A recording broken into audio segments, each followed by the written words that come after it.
You're watching Bermuda Grad Central, changing the world 1 yard at a time. Hey guys, this is the FS91 weed eater.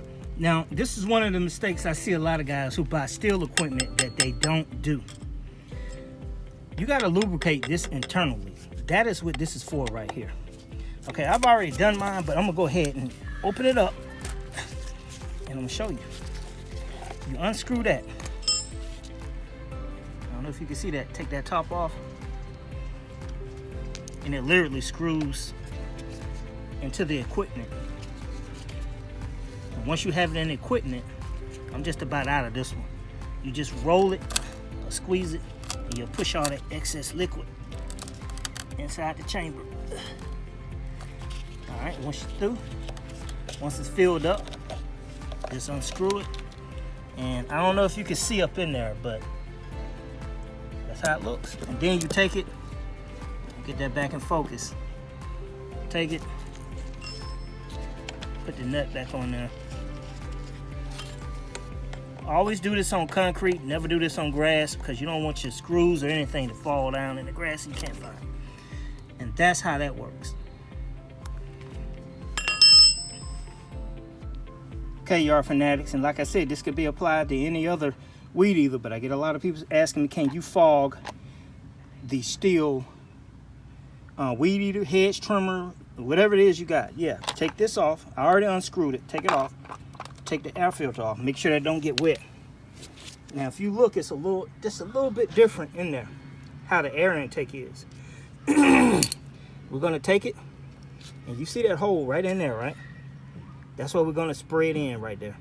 Stihl, I mean, it's just high quality all the way around, guys. I'm not a salesperson for Stihl, but if I had to buy anything, stick with Stihl. I never had a problem with Stihl equipment.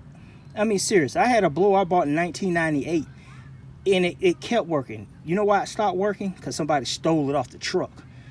But I had that thing for about 14 years before somebody stole it, man. And I mean, the only thing I changed was air filters, you know, spark plugs, the muffler a couple of times.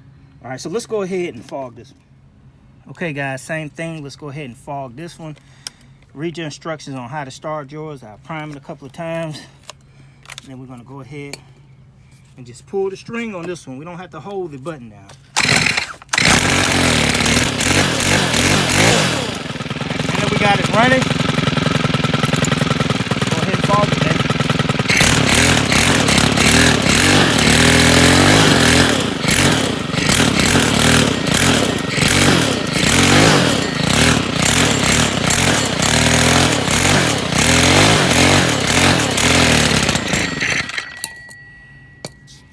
All right, we choked it out. Let's see if we can get it cranked back up.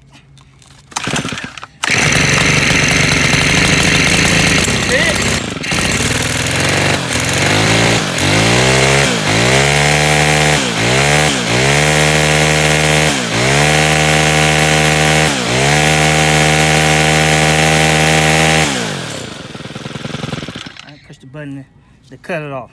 And like I said, the air intake is actually on these two sides right here. It goes in like that. Whereas the old one, it was just, you know, literally right there. But it goes in on the side. All right. Okay, guys. Now this is how Stihl wants you to do it. They don't even want you to throttle it. They want you to let it run itself completely out of gas. That way right there. But, you know, everybody got OCD, so we can't wait. We're gonna go ahead and crank it up and run out. Hold on.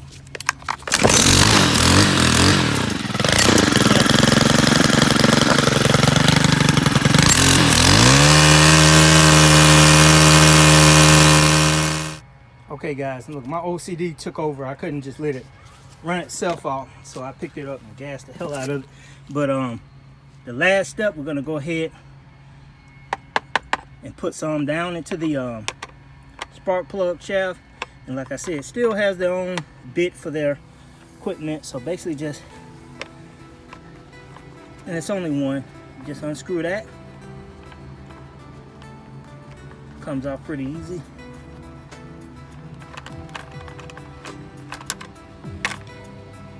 whole thing comes off. Pull the spark plug. If you have to change the muffler, there it is, baby. Okay, Yard Fanatics, when you buy your Stihl equipment, it's gonna come with one of these, you know, that you can use to take that off. I'm not a fan of that. I mean, I'm just being real with you. I like that man tool. You can just get it in there, you know. But go ahead and, you know, unloosen that. Don't strip it. Pull it on out of there.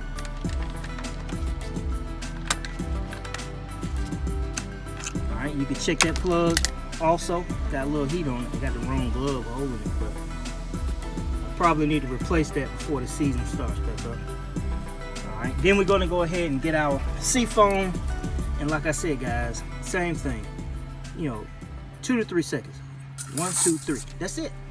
That's it. Don't drown it now. Don't spray it and all of a sudden it's flowing all out like a volcano. You know, just 2 or 3 seconds. That's it, guys. And what that's gonna do, like I said, it's gonna lubricate the internal parts, so you won't get internal corrosion or rust in there. And you just basically put the plug back on, and let me go ahead and do that. Okay, Yard Fanatics, you have gotten both of your 2-cycle engine equipment, ready for storage.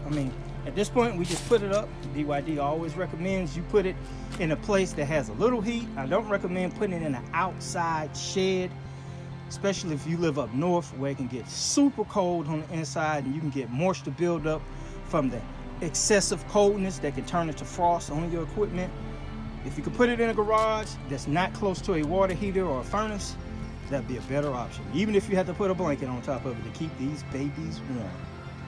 All right, so now you know how to winterize your lawn equipment, how to winterize your Stihl equipment. Oh, and I forgot one thing. You are tuned into Bermuda Grass Central with BYD. This is Michael Bowman, and I'll talk to you soon.